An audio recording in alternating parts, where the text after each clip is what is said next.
Bonjour, bonjour. Je vous salue dans le nom puissant et précieux de notre Seigneur et Sauveur Jésus-Christ. Ce matin, nous avons une très bonne nouvelle. Très, très bonne nouvelle. Et la nouvelle que nous avons est dans la parole de Dieu, dans Romains 1, verset 16. On lit la parole tout de suite. Car je n'ai point honte de l'évangile. C'est une puissance de Dieu pour le salut de quiconque croit. Du juif, premièrement, puis du grec. Voici l'évangile. L'évangile est la parole de Dieu. L'évangile, c'est la bonne nouvelle que Dieu t'apporte dans la situation dans laquelle tu es. C'est une bonne nouvelle que Dieu t'apporte. Dieu dit que tu es son fils, il t'a créé, il t'aime. Et parce qu'il t'aime, il a donné son fils unique, Jésus-Christ, afin que tu sois sauvé, afin que la situation que tu vis, tu ne la vives pas. Mais c'est à toi de faire le pas. C'est à toi de décider de donner ta vie à Jésus-Christ. À toi de dire que la situation dans laquelle je vis depuis des années n'est pas normale. Le seul qui peut m'enlever de là, c'est celui qui m'a créé, Jésus. Et donc tu viens donner ta vie au Seigneur Jésus-Christ. Tu acceptes l'évangile qu'on t'a annoncé et tu viens, tu donnes ta vie à Jésus, tu te fais baptiser et tu suis Jésus. En ce moment, tu vois la gloire de Dieu.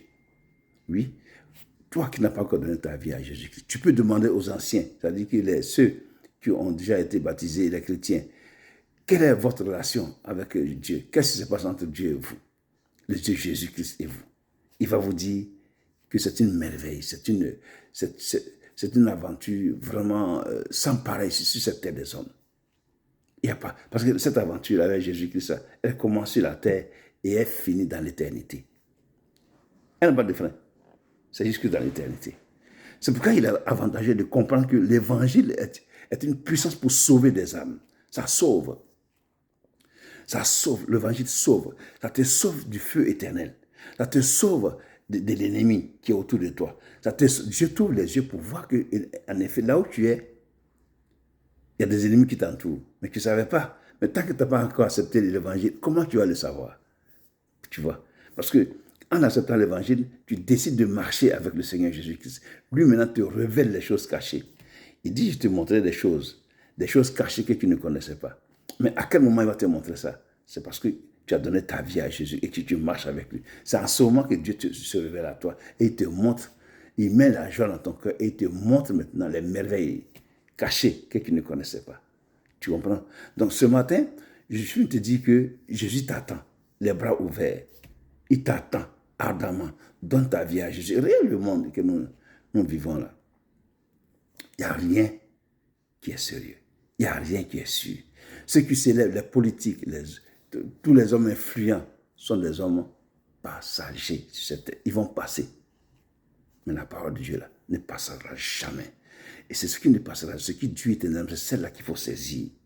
Oui, c'est celle-là, c'est dans elle qu'il a la vie. Jésus a dit, mes paroles sont esprit et vie. Esprit, on ne le voit pas. Vie, vivant. Donc la parole de Dieu, elle est vivante, elle est réelle, elle est vraie. Mais pas parce que tu ne la vois pas que tu ne peux pas croire. Crois parce qu'elle est vivante, elle est réelle, elle est vraie. La parole de Dieu. Donc l'évangile que tu entends aujourd'hui, il ne faut pas en décider ton cœur parce que c'est Dieu qui vient te chercher maintenant.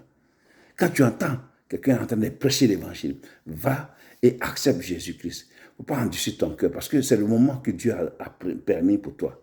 Parce que la parole de Dieu, c'est pourquoi que Paul pouvait dire ceci. Dans 1 Corinthiens 1, verset 18. Car la prédication de la croix est une folie pour ceux qui périssent. Mais pour nous qui sommes sauvés, elle est une puissance de Dieu. La prédication de la croix, l'évangile que Dieu annonce, c'est une folie pour ceux qui sont dans le monde. Tu vois? Mais pour nous qui sommes sauvés, c'est une puissance de Dieu parce qu'on a vu que vraiment Dieu nous a sortis des problèmes. Alors là, pas possible. Des choses que nous-mêmes, là, avec notre propre intelligence, on ne peut même pas imaginer s'en sortir. Mais lui, dans son amour infini, nous a sortis de là.